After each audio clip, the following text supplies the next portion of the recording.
But if they haven't been taught, Okay. if we haven't been given what it takes and how to understand the position that we're in, we're going to struggle with that. Okay. And a lot of parents are passing on the spirits of anger and frustration, madness, unforgiveness. They're passing that all to their children. So it's a battle, and it's like a web, because sometimes, people say life is a maze. It's a maze, have a lot of different doors and a lot of different paths. Yes, it does. But the only way we can find our way through the path is allowing God to guide and teach. A lot of our older generations, we have, at least coming from where we come from, Yes. and understanding life, things we went through when we were kids, Right. and when we were children. I used to get upset with my mother because she would do certain things, Right. and she would allow certain things to happen. True. But in the balance of that, as I began to grow and deal with life and understand life and make mistakes myself, I began to look at life is not an easy thing to walk through. Life is not an easy thing to just get up this morning and say, okay, I'm gonna go do this, and it turns out the way you say it, because it don't do that all the time. Okay. But being strong enough, and we have to leave seeds Seeds. and spiritual seeds. People trying to live life now without the spiritual balance. Our spiritual balance and every life of expectation we live, if we don't have a spiritual balance to it, and we just do the self thing, it's not gonna pan out, because the way we want to do it only goes so far. Because God said His ways are not our ways is not His ways, and the way God think is not the way we think is not the way God think either. So that let us know it has a tip and tipple. It tips and tap. So when you don't know the path to take and what scale to get on, and the way to get out when you are in an environment, an unhealthy environment, when you don't know the skills, and and all you're facing is people that's parents and family members that's sick themselves, and don't know how to. In order for families to be healed, in order for our children to be healed, we have to be healed from the things that we've been through with. That's why our children are so angry. Okay. So I feel like this, so as in our generation, me and your generation, we growing up, mother did teach us morals. We Yes, she did had an identity, where we knew, but also with some things that happened in there, and a lot of things that happened. I remember Mom used to say, what goes on in this house stays in this house. Come on.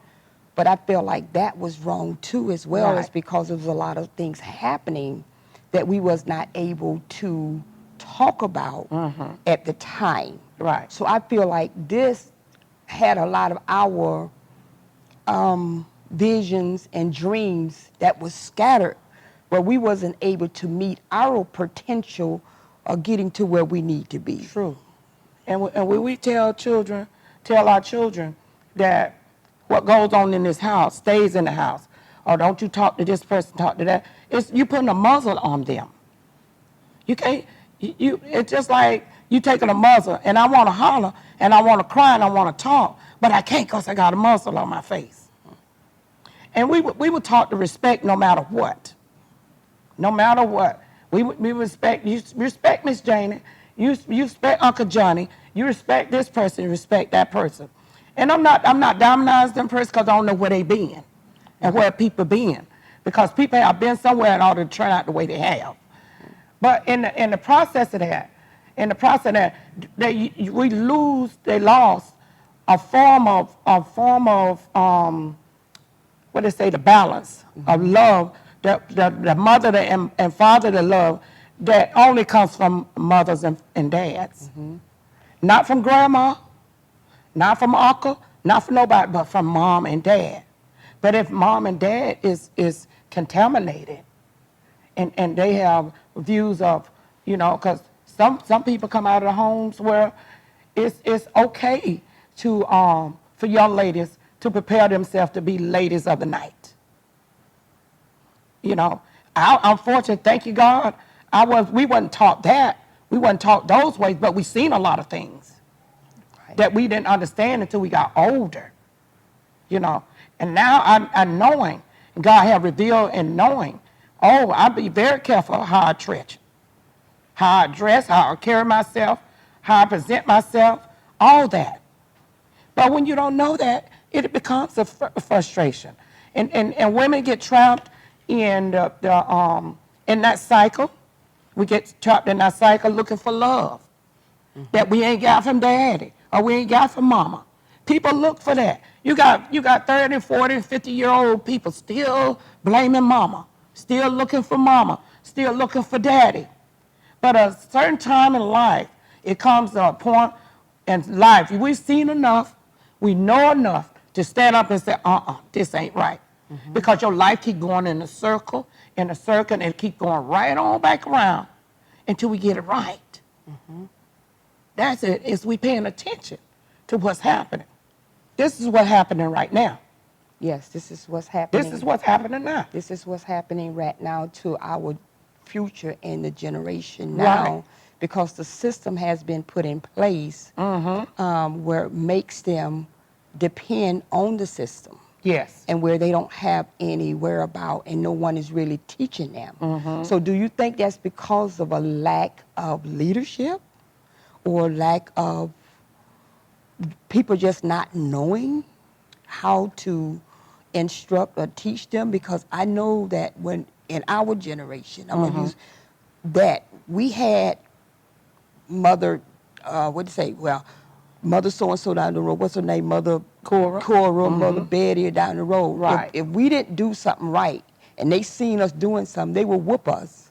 And they will, the next one will whoop us and send us home. And then when mama got home, they will tell mama about it. So that's not happening today. I'm wondering why. What is going on? What can be put in place to help the younger generation? The structure of family is broken. When we look at it, it's broken because I was into the story of, and I began to go in the Word today, and I was reading in where God brought the children of Israel, brought them out. But in bringing them out, God had to redo them, restructure. They had to have a restructure because of the environment they came out of. Because the environment that you come out of is what you take with you. So God, in order for God to use them, and for them to be used, and their children to be used, and they can reap the harvest of the promised land, things had to be shifted. If nothing shifts in your life, if you don't make no change, if you don't shift nothing, it's going to stay the same.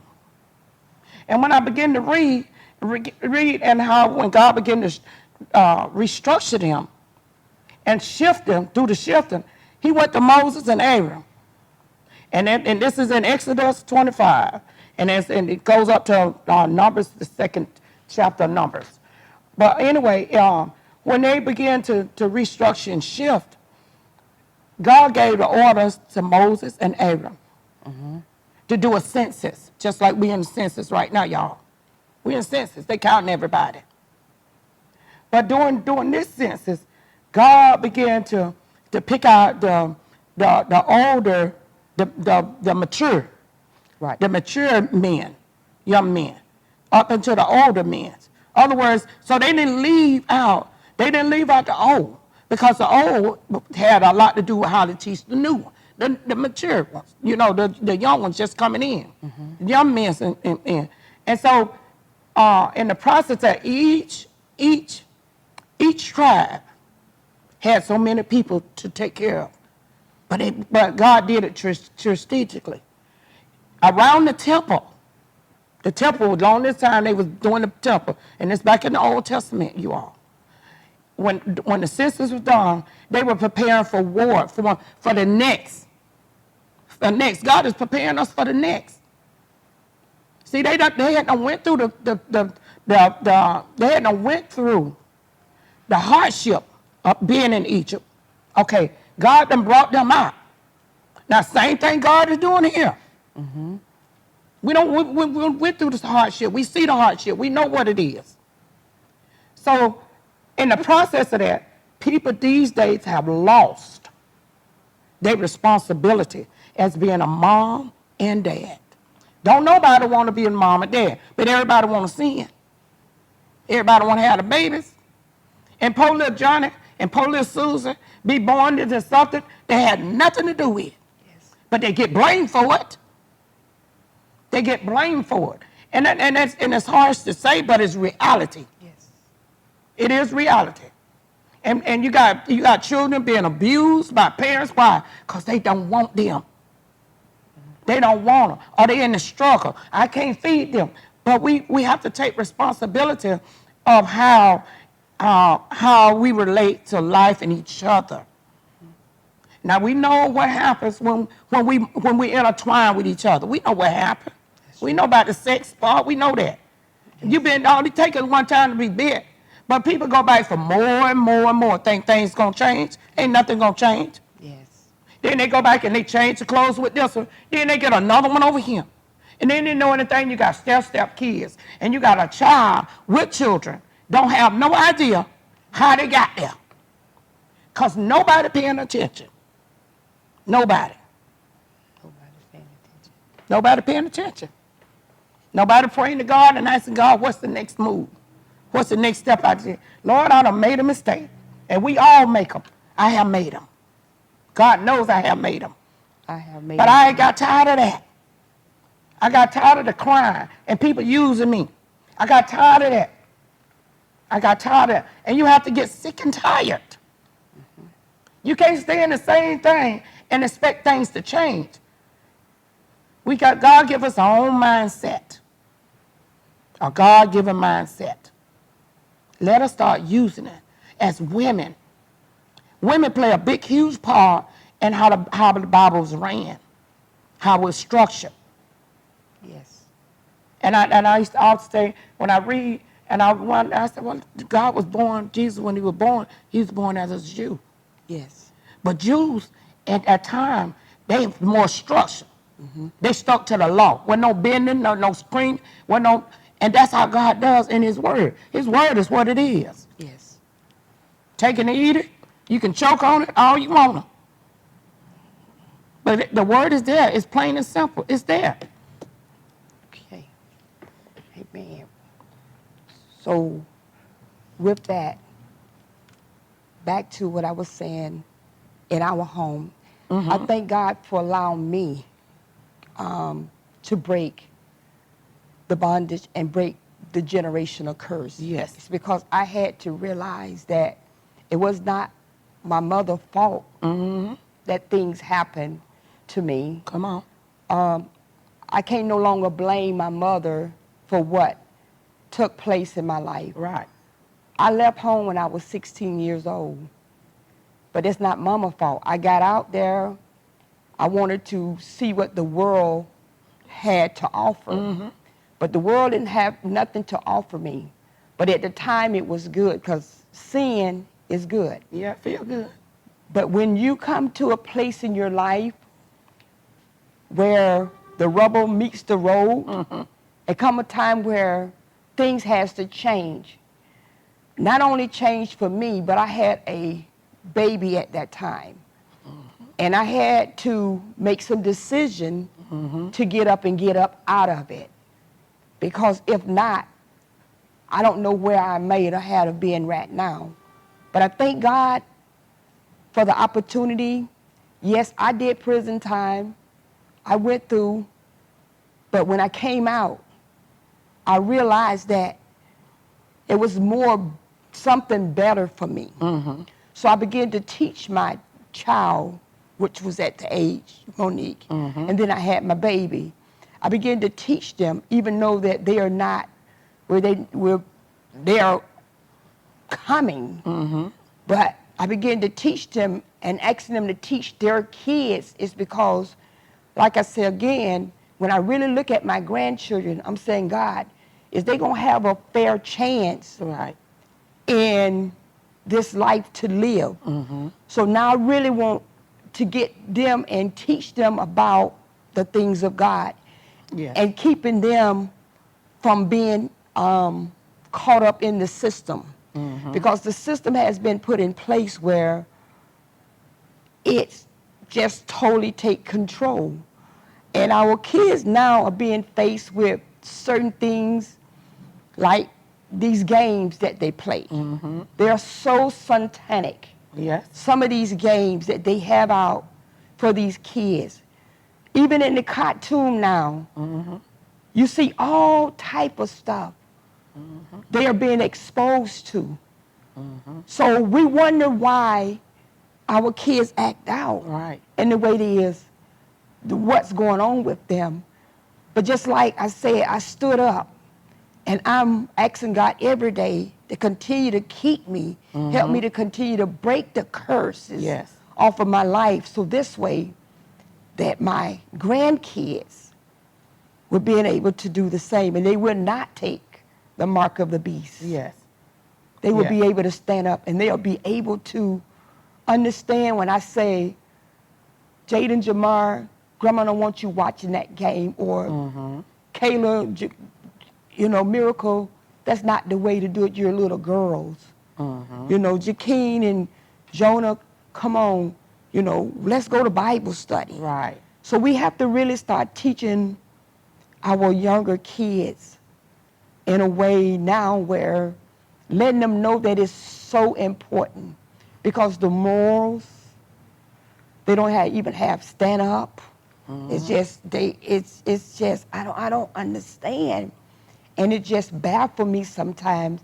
And I say, God, your word says that in the last days, that you will pour out your spirit, and I know that your word is not going to return to you void. It's going to do just what it says it's going to do. But Yes. how can we help the single mothers out there with children that don't have fathers in their home? What can we say to them today that maybe they was going through, maybe the rejection, or maybe they feeling some type of way where they can't come up out of a situation, or even helping their kids or helping their children to the first get started and helping them? What can we say to a single mother out there today? As a mother right now, as a single mother, I'm single right now, going through issues with my marriage. Just because you're married, that don't mean everything is just solid. And I've been living now as a single woman with my kids for a while. But for me, as an older woman, at some times when it first happened, at some point when it first happened, it irritated me. It really bothered me. But I had to regroup. We have to regroup. And sometime in our regrouping, in our regrouping, God allowed us to see ourselves. That's true. He allowed us to see ourselves. And when God allows us to see ourselves, because some of us are vulnerable to men. They're vulnerable by how we think, how we perceive ourselves, how we love on ourselves. If you don't love yourself, if you don't know who you are, we will fall for anything. We be happy today, up today, down tomorrow. Happy today because things are right today, and down tomorrow. But we have to learn. I've learned through my situation here for the last year how to find myself and be all right with everything. But it took some doing. I had to look in the mirror and say, girl, what are you doing? Now you done been through this. You done seen this. You know what it looked like. Why do you fall for so many different things? But that's because we haven't healed. That's why you find so many of us angry and bitter. But we don't want to be angry and bitter going into the new. God has new things for us and prepared a life for us. But we cannot take bitterness and unforgiveness with us. We have some of us, When we get angry, we shut everything out. We shut everything down. But as being a mom, it carries a lot. And when we do things that's pertaining to our personality or our character, it makes us look outside or outsourced. And then our children see these things. But I had to pray for myself, and I'm talking about me. I said, Lord, help me. Because I was in church and been in church for years. And we got some folks going to church traditionally on that Sunday. Don't miss Sundays. Don't miss their Bible studies. But messed up on the inside. We all right when we among people. Because the perception of what looks good, or what the perception of how people perceive we supposed to carry ourselves, or how we supposed to act. Okay, we can put on a good show on the outside. But when we get home, the children are there, the maid ain't there, the person ain't there, we get to screaming and hollering at our kids. And our kids see a side of us that it wasn't the same when you was in church. We seen some of that in our house growing up. Oh, yeah. It's called dysfunctional. Dysfunctional. It's dysfunctional.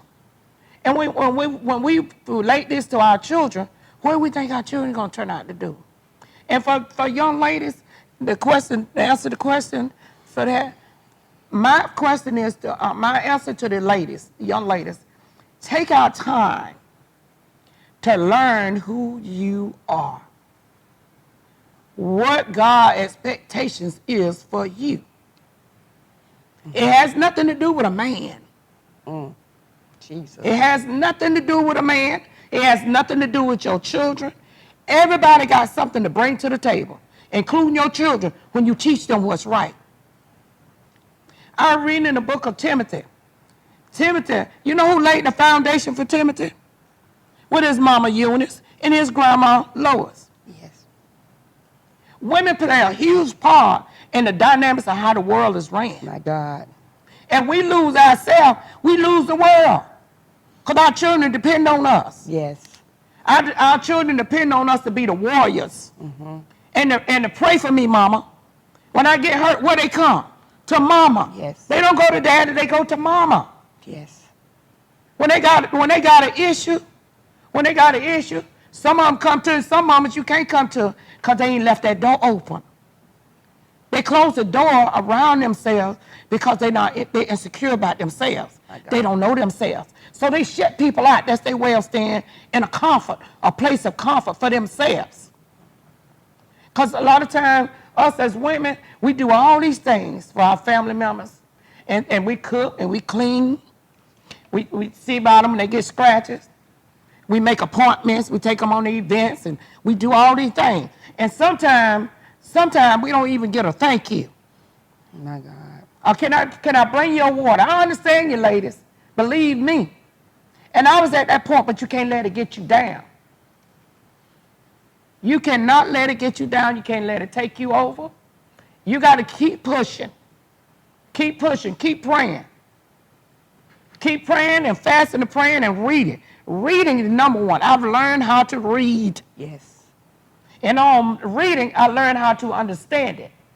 I stopped going and just coming to the church expecting the pastor to give me the word to live on. I go home now, even with my children. Since I've been the shed ain't been good for me. I don't know about y'all.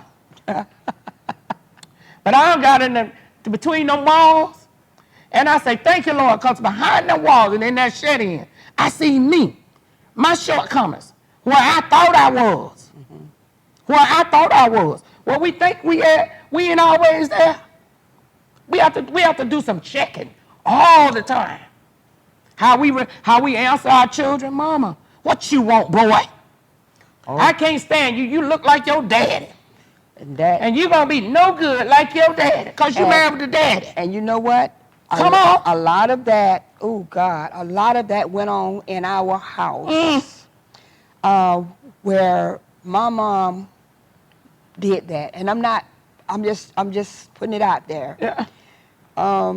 And you overcome By the word, By the word, by the word of by your the blood testimony, of by the you. blood Come of the on. Lamb and the word of Come your on. testimony. Come on, sister. And my testimony is today is that a lot of that happened in our home. Yes. You know, you gonna be like so and so. You gonna be And like you ain't gonna gonna be never no be good. and You ain't gonna never amount to nothing. nothing. And but you know what? That was a sting, and that was a rejection. Come on. That could have took me somewhere in Come on. life. But I love my mama today.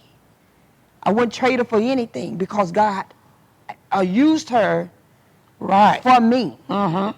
But in learning, when you learn, Come on, sister. you can do better. Right. But I say today, even in this moment and in Yes. this time, God wants to heal Yes. Yes, the he do. emotions Yes. that Yes. is running so rapid. Come on. Come on. He want to heal the rejection. Come on. Come Because on. we've been rejected, and when we be rejected, we reject everybody else. And we hurt And everybody. we hurt everybody Come else. on, baby. Come on. Hurting people. Hurt each other. people. Yeah. And we say we love each Come other, on. but how can we love someone when we don't even love ourselves? Self. Come on. But God wants to heal the emotions of us all. He want to heal the rejection. He want to heal the anger. He want to heal that pain that's so deeply down in it, that's so rooted. Come on. We got to come at it at the root. Yes. And we got to tell God about it. God, I had some stuff shot up in me that I forgot about until God began to bring it to my attention. Come on. And when he began to bring it to my attention, I acknowledged it. Yes. And I said, God, Yes. if you don't do it, it won't be done. Come on. So we got to get to a point where we got to get over certain things that way Yes. we can teach our children Yes. the right way. We Yes. got to stop pointing our finger at everybody else. It's about us. Right. And when you look at your kids, you know, I'm learning now as I go and I talk to my grandkids, I say to them, you know, this is what your grandmama been through. This, and this. I don't want you to go through the same thing I've been through. I want you to learn, and I want you to be somebody. I want you to understand that you are somebody. Yes. You just not know anybody, Yes. but you are somebody. Come on. I want you to be a leader. Yes. I want you to be able to get up and lead, not to follow. Yes. Because, see, you can follow people down. Oh, my God. Oh, and they will get you down there and get you trapped. Come on. They used to say, oh, down the yellow big road. I don't want to go down the yellow big road. I want to go on the right road. Come But on. I just, you know, breaking the curses, it takes a lot. And we really have to search ourselves Yes, we do. first and see Yes, we where do. we're at. Yes, and we when do. we do that, we can help others. That's I right. tell you, I come out of the dysfunctional thing. I come out my of God. dysfunctional family. Yes. You know, Yes. and I know as I'm older now, a lot of that stuff wasn't right. It wasn't right? No, it wasn't right. You go over there where your uncle at. Yeah. When uncle touching on you. Come on. And you trying to tell, and they tell me, oh, try to go and sit down. Sit No, down. Yeah. don't do your kids brushing like your that. kids Brush off. your kids Don't off put no like muzzle that. on their mouth. Don't put no, when they come to you, listen to them. Right. Yeah. Listen to them. And that's a part of being a good mother, Oh, listening. and not only Come this, when you knowing that these people ain't no kin to you, go over there where uncle and auntie at. No, let's tell each other the truth. Come on. That's not your uncle and your auntie. That's my friend. That's Come my on. friend. That's Mrs. and Mr. whoever. It's Right. not your auntie. Yep. Because sometimes they getting caught up and they You getting expose 'em. comfortable with Yes. that, and they think it's okay Hey. if they go to touching on them the Right. wrong way. Why? Or Because they- that's uncle. Yes. You can go, sis. Go Oh, ahead. go. They get a little piece of that. But girl, you know, cause we in our situation, we got pinned against each other a lot of times. Yes, we did. And it brought in jealousy. Yes, it did. It brought in animosity. Yes, it did. And then we was all looking at each other across the table, cross-eyed, because stuff that's been said and done. Yes. In order to keep stuff like that out, we have to maintain. We have to maintain our own godly insanity. We have to maintain that. And the only way we maintain that is to stay in God's will. Because, girl, we know we done been, oh, my God. When I say, oh, my God, I'm at the age of 58, and I don't mind telling my age. And I'm just getting to go ahead, And I'm at the age of 54, and I don't mind telling my age. Come on. And I'm just getting to the place of understanding some things, and just getting to the place where I'm being uprooted out of some stuff that's been down and grounded. Because I used to say all the time, I said, why I end up back to the same place all the time? Because you And each time of the year, I end back up to the same place. I said, I've been here before. Something ain't right with this picture. My God. I'm living and thinking I'm living what's right and doing what's right. But every year, I end back up broke. Broke. Didn't understand how I got there. Then I said, okay, I'm going to try this again.